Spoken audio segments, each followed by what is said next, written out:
आज कर्नाटक सरकार के कृषि मंत्री, रूरल डेवलपमेंट मिनिस्टर और रेवेन्यू मिनिस्टर के साथ मैंने भारत सरकार की योजनाओं को रिव्यू किया। प्रधानमंत्री आवास योजना में प्रधानमंत्री नरेंद्र मोदी जी का संकल्प है हर गरीब को पक्का मकान। तीसरी बार प्रधानमंत्री बनने के बाद हमने सितंबर में कर्नाटक को 2,57,246 हाउसेज बनाने की स्वीकृति दी थी। पैसा भी हमने अलॉट किया था। आज कर्नाटक के गरीबों के मकान के लिए हमने फिर उस टारगेट को बढ़ाया है और कुल मिला के कर्नाटक के उन आवासों के अलावा 4,67,580 मकान और गरीबों के लिए आवंटित किए हैं। भारतीय जनता पार्टी के कार्यकर्ताओं के लिए प्रधानमंत्री जी के नेतृत्व में गरीबों की सेवा ही भगवान की पूजा है और हर गरीब का पक्का मकान बने, यह हमारा संकल्प है। मैंने कर्नाटक सरकार को आग्रह किया है कि वो तेजी से इन मकानों के काम को पूरा करे ताकि सभी गरीबों के पक्के मकान बनाए जा सकें। अभी पहले जो हमने फंड्स रिलीज किए थे उसको पूरी तरह से यूटिलाइज जल्दी करें। फिर रेवेन्यू मिनिस्टर के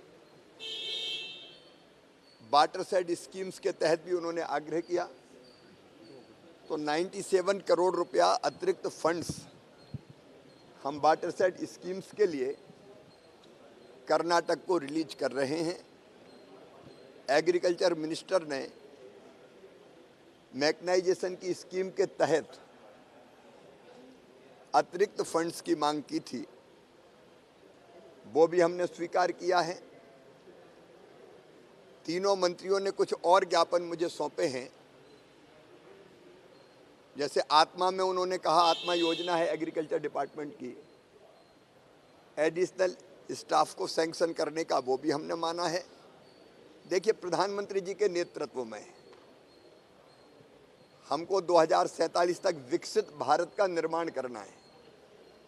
विकसित भारत के लिए विकसित कर्नाटक, यह हमारा लक्ष्य है और कर्नाटक के विकास में प्रधानमंत्री जी के नेतृत्व में हम कोई कोर कसर नहीं छोड़ेंगे।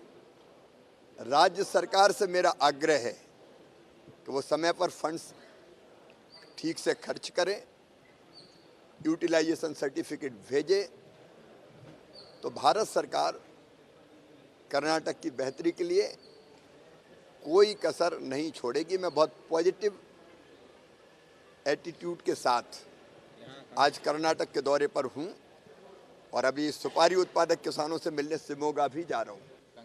कर्नाटक बीजेपी का प्रेसिडेंट का चुनाव हो रहा है, आप ही उस तिवारी हैं, तो उसका अपडेट क्या है, कब फिर आ रहे हैं यहाँ का? हमारे यहाँ जिलों के माहौल के बारे में आपको मालूम है? जिलों के एक निश्चित संख्या में जब चुनाव हो जाते हैं तो फिर प्रदेश के चुनाव होते हैं। जल्दी प्रदेश के अध्यक्ष के चुनाव के लिए भी प्रक्रिया प्रारंभ होगी। चुनाव होगा या ना, फिर से नॉमिनेशन होगा?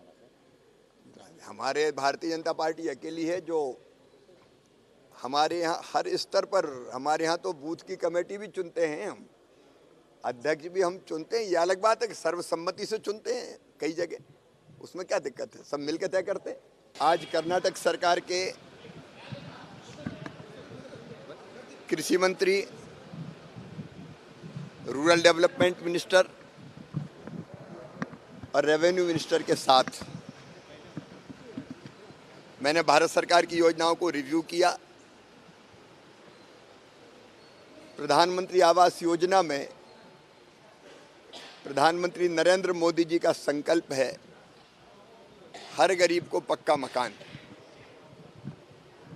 तीसरी बार प्रधानमंत्री बनने के बाद हमने सितंबर में कर्नाटक को 2,57,246 हाउसेज बनाने की स्वीकृति दी थी। पैसा भी हमने अलॉट किया था। आज कर्नाटक के गरीबों के मकान के लिए हमने फिर उस टारगेट को बढ़ाया है और कुल मिला के कर्नाटक के उन आवासों के अलावा 4,67,580 मकान और गरीबों के लिए आवंटित किए हैं। भारतीय जनता पार्टी के कार्यकर्ताओं के लिए प्रधानमंत्री जी के नेतृत्व में गरीबों की सेवा ही भगवान की पूजा है और हर गरीब का पक्का मकान बने, यह हमारा संकल्प है। मैंने कर्नाटक सरकार को आग्रह किया है कि वो तेजी से इन मकानों के काम को पूरा करे ताकि सभी गरीबों के पक्के मकान बनाए जा सकें। अभी पहले जो हमने फंड्स रिलीज किए थे उसको पूरी तरह से यूटिलाइज जल्दी करें। फिर रेवेन्यू मिनिस्टर के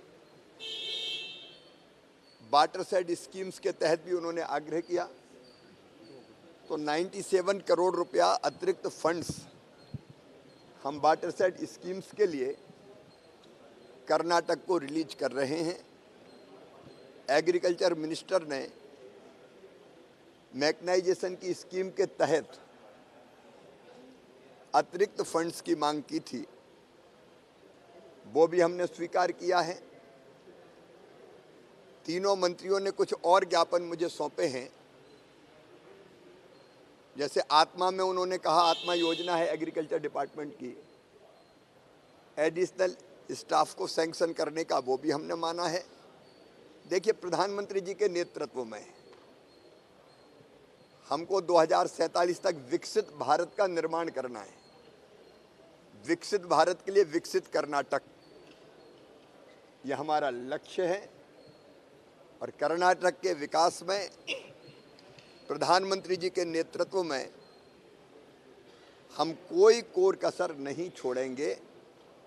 राज्य सरकार से मेरा आग्रह है कि वो समय पर फंड्स ठीक से खर्च करें, यूटिलाइजेशन सर्टिफिकेट भेजे, तो भारत सरकार कर्नाटक की बेहतरी के लिए कोई कसर नहीं छोड़ेगी। मैं बहुत पॉजिटिव एटीट्यूड के साथ आज कर्नाटक के दौरे पर हूं और अभी सुपारी उत्पादक किसानों से मिलने शिमोगा भी जा रहा हूं। कर्नाटक बीजेपी का प्रेसिडेंट का चुनाव हो रहा है, आप ही उस तिवारी हैं, तो उसका अपडेट क्या है, कब फिर आ रहे हैं यहाँ का? हमारे यहाँ जिलों के माहौल के बारे में आपको मालूम है? जिलों के एक निश्चित संख्या में जब चुनाव हो जाते हैं तो फिर प्रदेश के चुनाव होते हैं। जल्दी प्रदेश के अध्यक्ष के चुनाव के लिए भी प्रक्रिया प्रारंभ होगी। चुनाव होगा या ना, फिर से नॉमिनेशन होगा? हमारे भारतीय जनता पार्टी अकेली है जो हमारे यहाँ हर स्तर पर, हमारे यहाँ तो बूथ की कमेटी भी चुनते हैं हम, अध्यक्ष भी हम चुनते हैं। ये अलग बात है कि सर्वसम्मति से चुनते हैं कई जगह, उसमें क्या दिक्कत है, सब मिलकर तय करते हैं।